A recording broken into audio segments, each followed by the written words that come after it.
They were locked away, forgotten by the world, but their screams never stopped. Deep within the decaying walls of America's most haunted asylums, something lingers, watching, waiting. Shadow figures dart through the halls, whispers echo where no one stands, and some visitors never leave the same. What if the voices of the past were calling? Just for you. Welcome to the darkest corners of history, where the dead refuse to be silenced. Stay with me, if you dare. Don't go. The Haunting of Trans-Allegheny Lunatic Asylum. The Trans-Allegheny Lunatic Asylum, standing in Weston, West Virginia, is a towering Gothic revival structure that once symbolized hope for the mentally ill, but has since become a chilling relic of suffering, neglect, and the supernatural.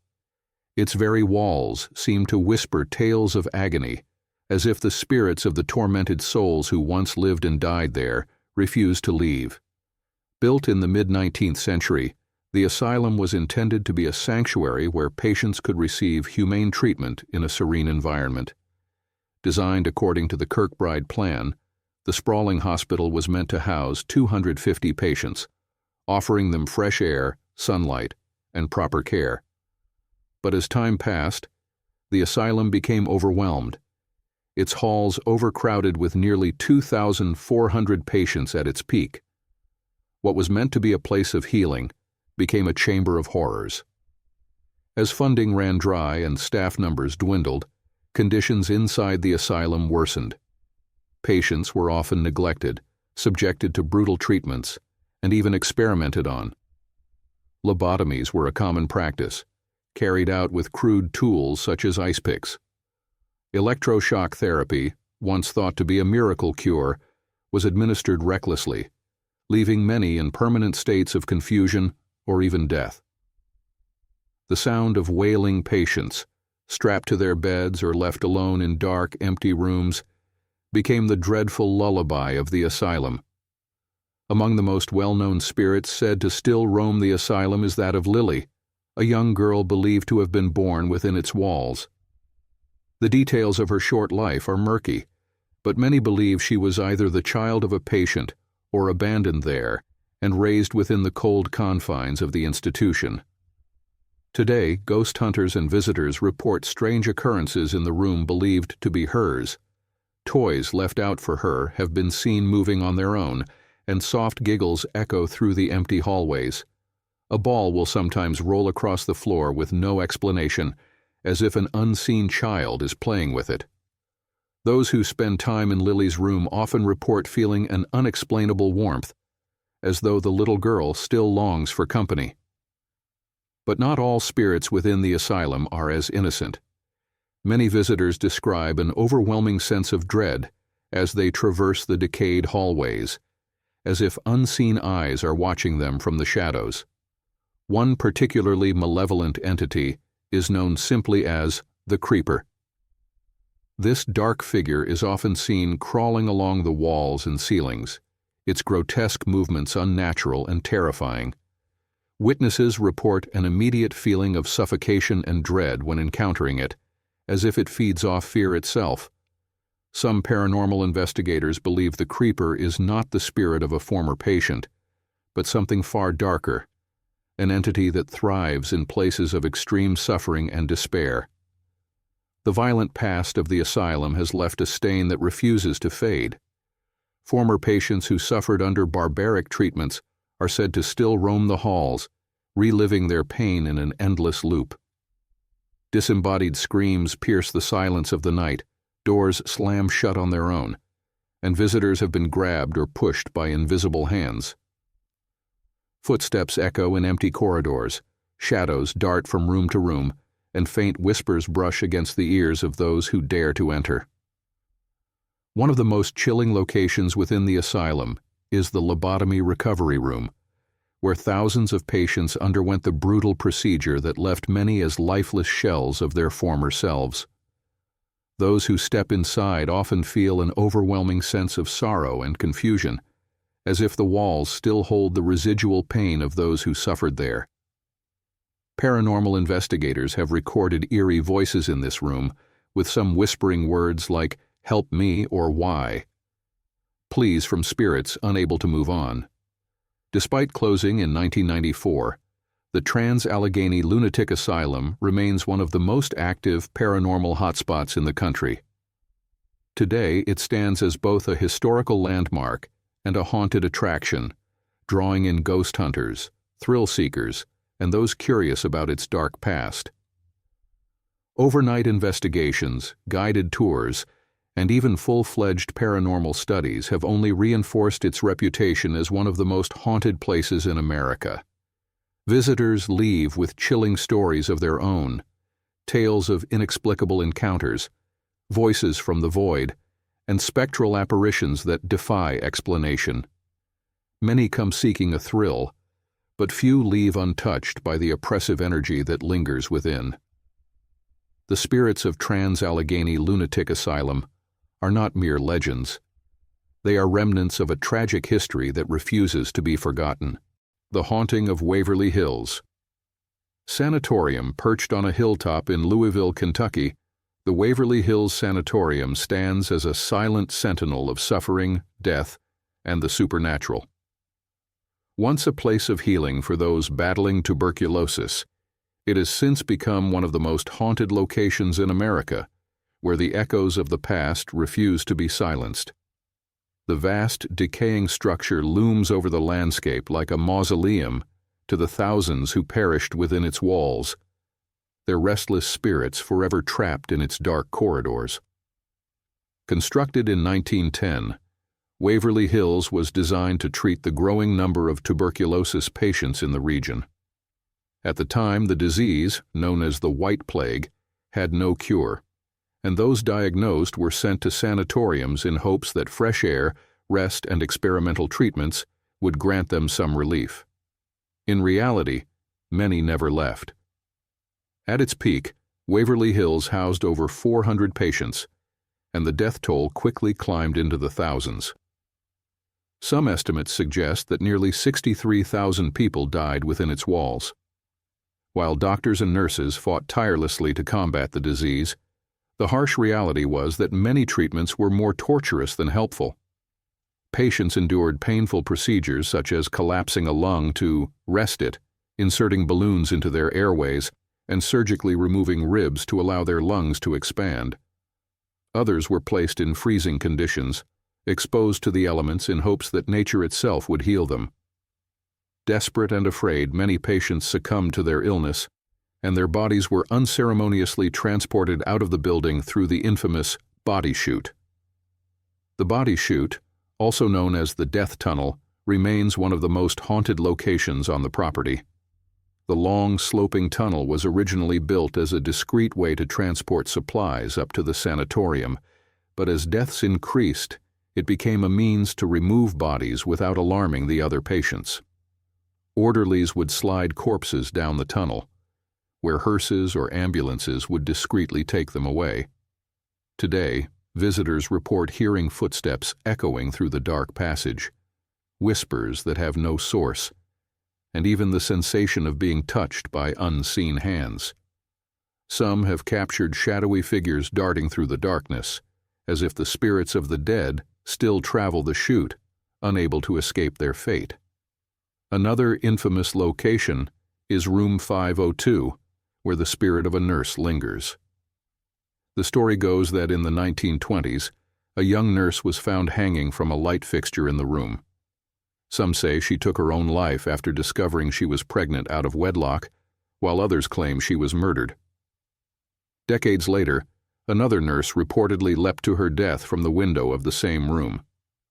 Those who enter Room 502 describe feelings of dread and sadness, as if the room itself is mourning its tragic past. Some visitors have reported seeing the figure of a woman in a nurse's uniform standing in the doorway, only to vanish moments later. Others hear whispered voices urging them to leave or feel an invisible force pushing them toward the window, as if something unseen wishes to repeat the tragedies of the past. The fourth floor of Waverly Hills is perhaps the most active area of all. Here, Shadow figures are a common sight, seen moving across doorways and peering around corners. Paranormal investigators often capture EVPs, electronic voice phenomena, of ghostly voices calling out names or issuing eerie warnings. The sound of gurneys rolling down the hallways, as if the hospital were still operational, has been heard by many who venture inside. Some have even encountered full-bodied apparitions of former patients, their hollow eyes filled with sorrow. Among the most well-known spirits is a small boy named Timmy, who is said to play with visitors. Many bring balls for him, and countless witnesses have seen the toys move on their own. Some have even watched as an invisible force kicks or rolls a ball across the floor. Whether Timmy is truly the spirit of a child who once lived at Waverly Hills or something else entirely remains unknown. But his playful presence is one of the few comforting encounters within the otherwise chilling asylum. Another disturbing entity that lurks within Waverly Hills is the Creeper, a shadowy figure that crawls along the walls and ceilings, much like the one reported at Trans-Allegheny. Witnesses describe it as an inky black mass with elongated limbs, moving in an unnatural, almost spider-like fashion. Those who see the Creeper often report an overwhelming sense of dread, nausea, or sudden drops in temperature. Some believe it is not a human spirit but something much darker, an entity that feeds on the fear of those who enter Waverly Hills. Though the Sanatorium closed its doors in 1961 after tuberculosis treatments advanced, the building was later repurposed as a geriatric facility.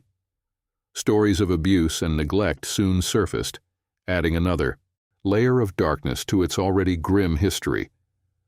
When the facility was finally shut down in the early 1980s, the building was left abandoned, a decaying reminder of its sorrowful past. Today, Waverly Hills stands as both a historical landmark and a paranormal hotspot. It has been featured on numerous ghost hunting shows, and thousands of people visit every year hoping to experience its hauntings firsthand. Some leave with eerie photographs, others with chilling recordings of ghostly voices, and many with stories they will never forget. Whether one believes in ghosts or not, there is no denying the weight of history that lingers within Waverly Hills. The energy of those who suffered and perished there is palpable, seeping into the very walls of the building. The spirits of Waverly Hills have never left, and for those who dare to walk its haunted corridors, the past is still very much alive. The Haunting of Pennhurst Asylum. Deep in the woods of Spring City, Pennsylvania, the crumbling remains of Pennhurst Asylum stand as a monument to human suffering.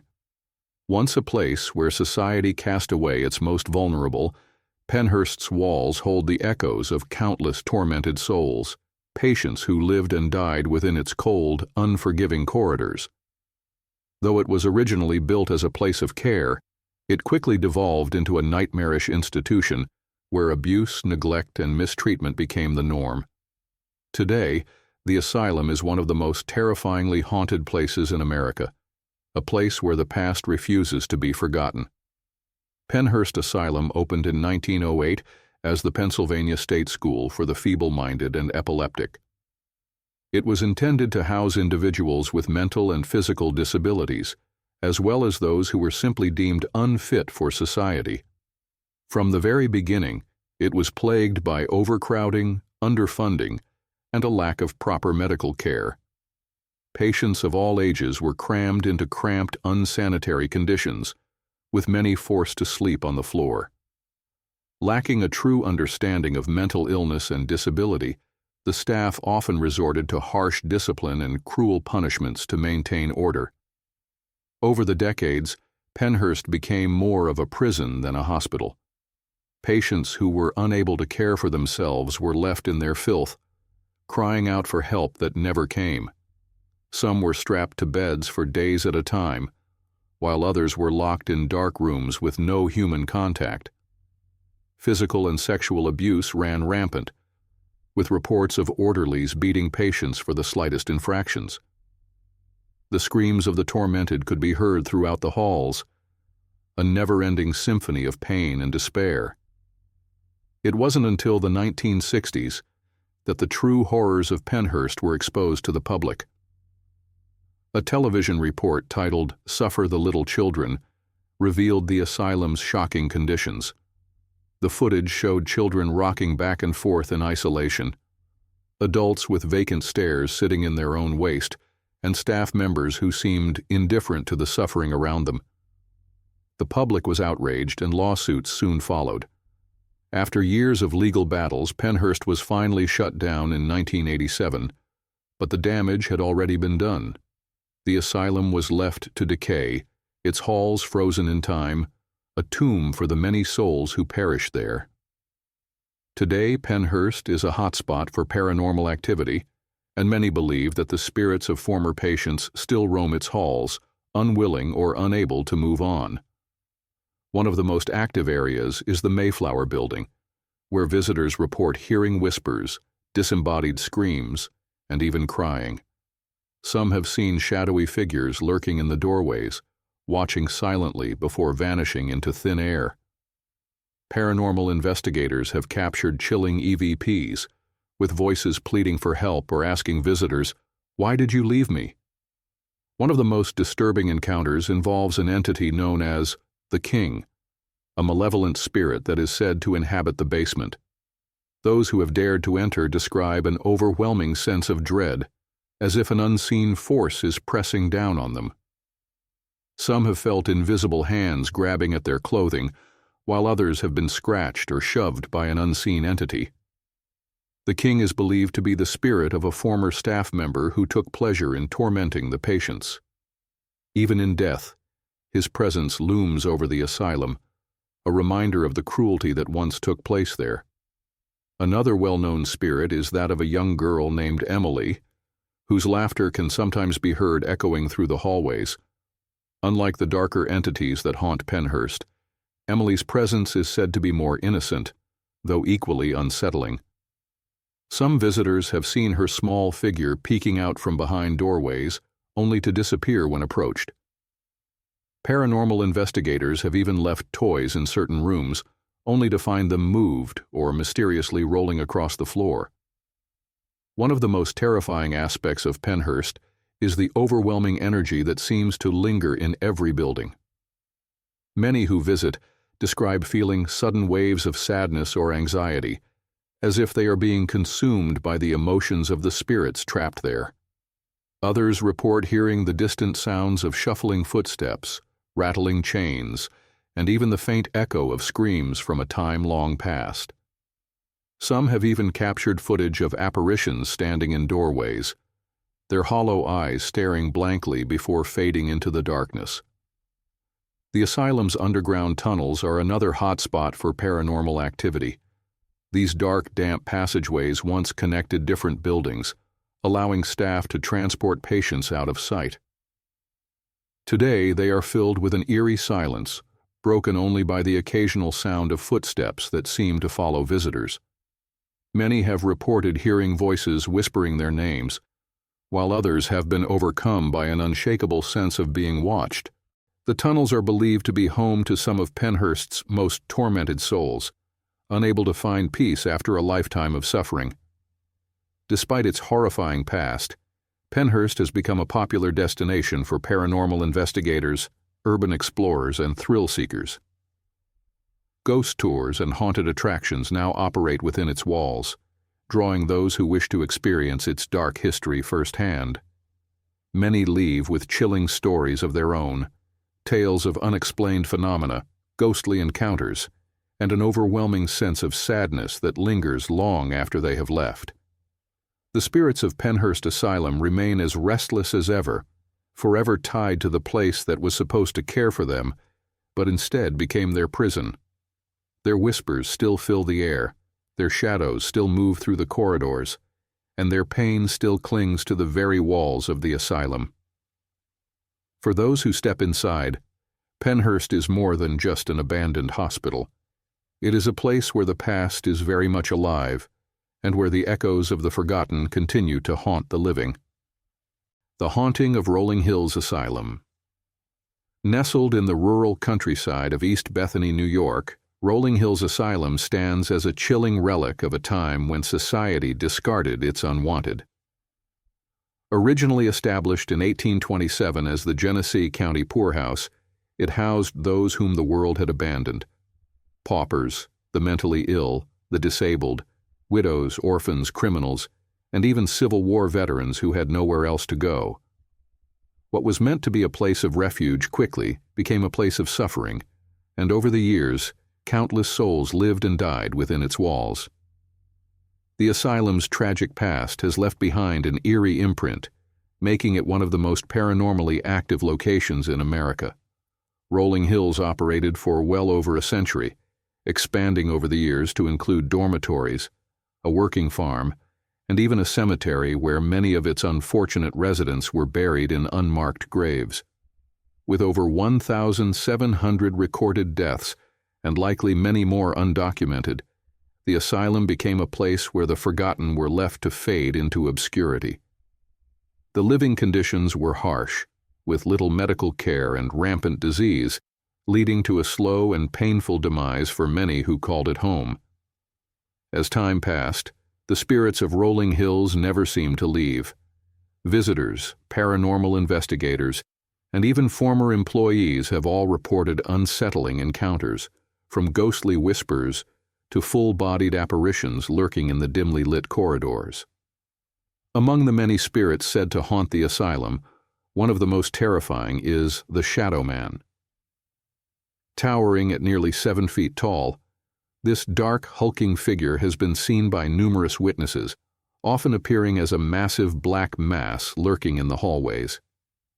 Some claim it follows visitors moving just out of sight, while others report an overwhelming feeling of dread in its presence. Many believe this entity may be the spirit of Roy Krause, a former resident who suffered from gigantism and lived most of his life at the asylum. Despite his intimidating stature, Roy was said to be kind and gentle in life, making some question whether the entity in the shadows is truly him or something far darker. Another frequently encountered spirit is that of a young boy named Jack, who seems to enjoy interacting with visitors. Many people bring toys for Jack, particularly small balls, and have witnessed them rolling across the floor on their own. Some have heard his faint laughter echoing through the hallways, while others have caught glimpses of a small shadow darting from room to room. Unlike some of the more sinister entities within Rolling Hills, Jack's presence is often described as playful and curious, a reminder of the many children who once lived, and died, within the asylum. The morgue hallway is another location within Rolling Hills that has been the site of intense paranormal activity. Used for storing deceased residents before burial, this area is known for sudden temperature drops, unexplained footsteps, and an overwhelming sense of unease. Visitors have reported hearing disembodied voices calling out their names, feeling unseen hands brush against their skin, and even witnessing doors slamming shut on their own. Some who have spent time in this area claim to have felt an invisible force press down on their chest, as if something or someone is trying to keep them from leaving. One of the most unsettling aspects of Rolling Hills is the psych ward, where the mentally ill were housed in conditions that would be considered inhumane by today's standards. Many patients were locked away for life, their cries for help ignored. Some were subjected to cruel and experimental treatments, including electroshock therapy and isolation. Today, those who enter the psych ward often report hearing agonized screams, desperate whispers, and even growls coming from empty rooms. Shadowy figures move along the walls, and visitors have reported feeling sudden waves of anger or sadness, as if they are being consumed by the emotions of the lost souls who still linger. The second floor of the East Wing is another hotspot for ghostly encounters. This section of the asylum is known for its intense poltergeist activity, with furniture moving on its own, objects being thrown, and loud bangs echoing through the hallways. Paranormal investigators have captured eerie EVPs, with voices whispering phrases like, "Get out," or "Help me," pleas from spirits trapped in the asylum's grasp. Some have even seen full-bodied apparitions peering out from doorways, only to disappear the moment they are approached. One particularly chilling story involves a group of visitors who were conducting a paranormal investigation late at night. As they walked through one of the dark hallways, they suddenly heard the unmistakable sound of heavy breathing, as if something was lurking just behind them. Turning around, they saw nothing but empty darkness. Moments later, one of them felt a cold hand grip their shoulder, sending them running, in terror. When reviewing their recordings later, they discovered a low, guttural voice whispering, "Stay with me." Despite its terrifying reputation, Rolling Hills Asylum continues to attract thrill-seekers and paranormal enthusiasts from all over the world. The asylum now offers ghost hunts, overnight investigations, and historical tours, allowing visitors to step back in time and experience the lingering energy for themselves. Some come seeking proof of the afterlife, while others simply wish to connect with the forgotten souls who once lived there. But Rolling Hills is not a place for the faint of heart. Those who enter its decaying walls often leave with more than they bargained for. Unshakable feelings of being watched, eerie voices recorded on their devices, and even the occasional unexplainable scratch or bruise appearing on their skin. Many leave convinced that the spirits of Rolling Hills Asylum are very much real, still wandering the darkened corridors, forever waiting for someone to hear their stories. For those who dare to visit, Rolling Hills is not just an abandoned asylum. It is a place where history and the supernatural intertwine, where the past refuses to be forgotten, and where the whispers of the lost still linger in the shadows. The Haunting of Danvers. State Hospital. Perched atop a lonely hill in Danvers, Massachusetts, the Danvers State Hospital looms in the collective memory as one of the most infamous psychiatric institutions in American history. Its imposing Gothic towers, decayed corridors, and dark past have cemented its reputation as one of the most terrifying haunted locations in the country. But it is not just the crumbling architecture or the stories of medical horrors that make Danvers such a chilling place. It is the lingering presence of the souls who suffered there, whispering through the empty halls, refusing to be forgotten. Opened in 1878, Danvers State Hospital was built according to the Kirkbride Plan, a revolutionary psychiatric hospital design that emphasized open space and natural light to help treat the mentally ill. At its peak, the asylum was meant to house only 500 patients, offering humane care to those suffering from mental disorders. But as the decades passed, the asylum became severely overcrowded, with over 2,300 patients crammed into its decaying walls. The compassionate mission on which it was founded was soon replaced by the nightmarish realities of abuse, neglect, and horrifying medical experimentation. Danvers is often called the birthplace of the lobotomy, as it was one of the first places where the controversial procedure was widely practiced.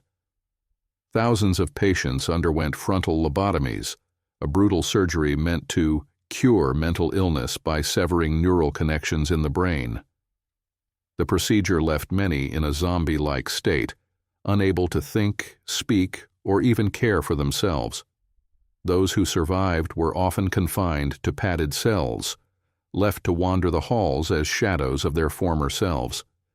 The echoes of their suffering still resonate in the abandoned ruins, as if their tortured spirits never truly escaped. As the hospital deteriorated, so did the treatment of its patients. Understaffed and underfunded, the asylum descended into chaos. Patients were subjected to inhumane conditions, locked in cages, strapped to beds, and left unattended for days. Some were subjected to cruel electroshock therapy, their screams reverberating through the corridors. Many died from neglect, suicide, or even at the hands of the very people who were supposed to help them. The paranormal activity at Danvers is as disturbing as its history. Visitors and former staff members alike have reported ghostly encounters, shadow figures, and disembodied screams.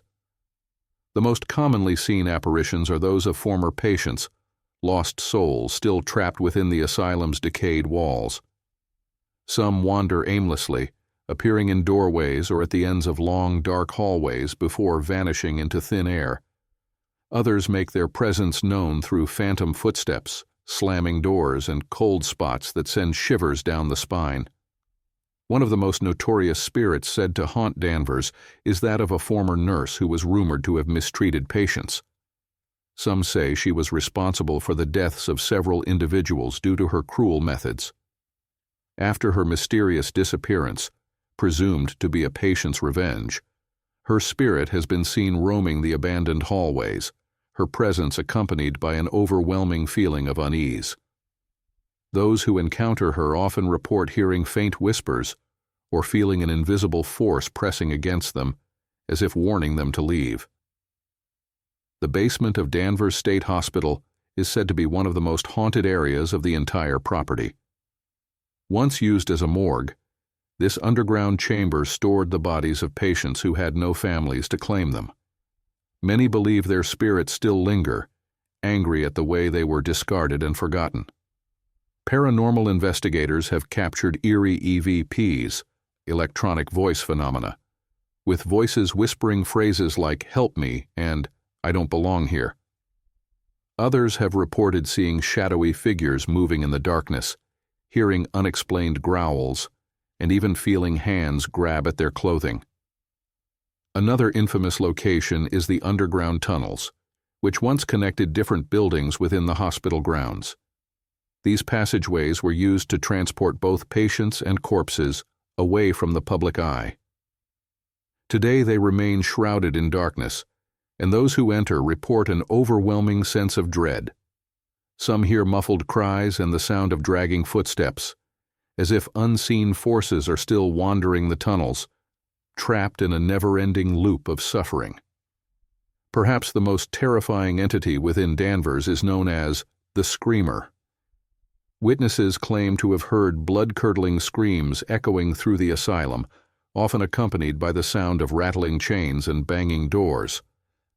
Some believe this entity is the spirit of a patient who endured brutal electroshock therapy, their agony forever imprinted on the hospital itself. The Screamer's wails have been heard even by those standing outside the ruins, as if the pain of Danvers refuses to be silenced. In 1992, Danvers State Hospital was officially closed due to the appalling conditions, and the remaining patients were transferred to other facilities. The once grand asylum was left abandoned, slowly decaying as nature reclaimed its halls. Over the years, ghost hunters, thrill seekers, and urban explorers have all ventured inside, each leaving with chilling stories of their own. Some felt an unseen presence watching them, while others heard disembodied voices calling out their names. Some even claimed to have been scratched or pushed by unseen forces. Though much of the hospital was demolished in 2006 to make way for apartments, the spirits of Danvers have not been laid to rest. Residents of the new development have reported strange occurrences, lights flickering, objects moving on their own, and eerie whispers in the dead of night. Some have even seen ghostly figures standing at the windows of the remaining buildings, as if watching over their old home, still trapped in the asylum that was meant to cure them. For those who dare to explore the grounds where Danvers State Hospital once stood, the past is never truly gone. The souls of the forgotten still linger, their pain etched into the very foundation of the land. The asylum may have been erased from the skyline, but its dark history and the spirits it left behind will never be forgotten. The Haunting of Eloise Asylum. Just outside of Detroit, in the small town of Westland, Michigan, stands one of the most infamous and terrifying institutions in American history, Eloise Asylum. Once a sprawling complex consisting of over 78 buildings, the asylum housed more than 10,000 patients at its peak. What began as a small poorhouse in the early 1800s eventually became one of the largest and most feared mental institutions in the country, known not only for its massive size but also for the horrific treatment of its patients.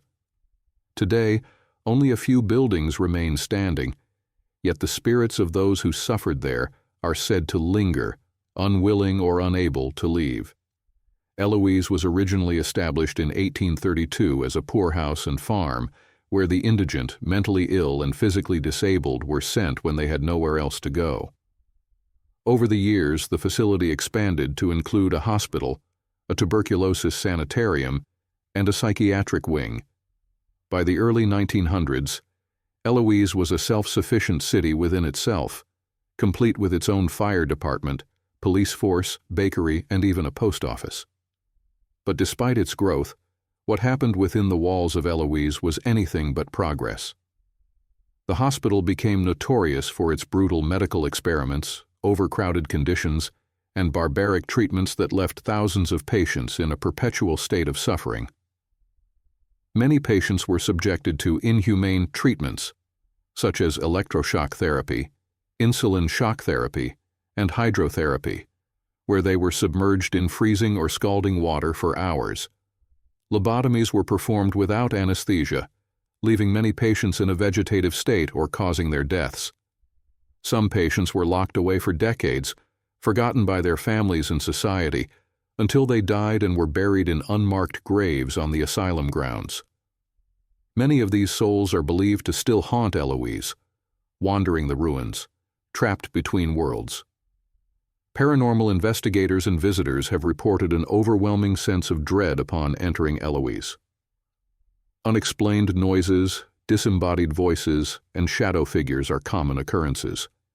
Many claim to hear the agonized screams of former patients echoing through the empty halls, as if their suffering never ended.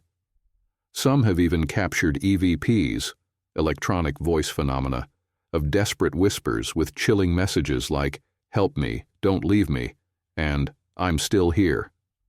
One of the most terrifying spirits said to haunt Eloise is that of a nurse who once worked in the asylum. According to legend, this nurse was particularly cruel to the patients, often withholding food, physically abusing them, and subjecting them to painful treatments. It is said that she eventually met a gruesome fate at the hands of an enraged patient, who strangled her in a fit of madness.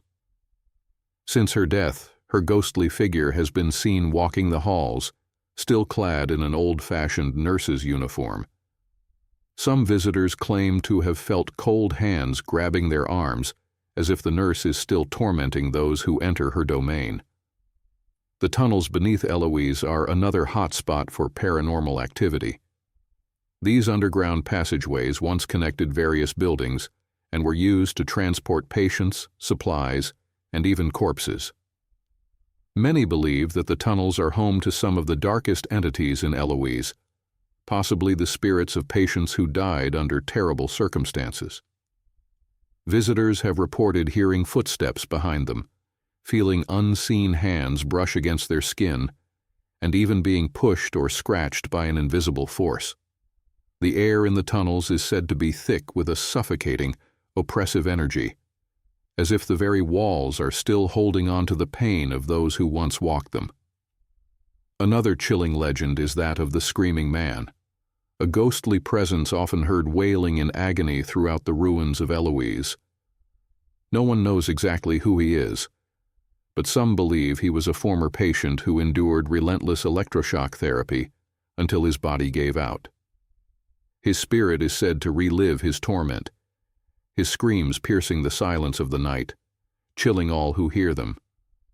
Some investigators have attempted to communicate with him, only to have their equipment mysteriously malfunction, or their cameras capture eerie, shadowy figures lurking just beyond the light. Eloise is also home to a more mysterious and malevolent entity, known as the Dark Figure.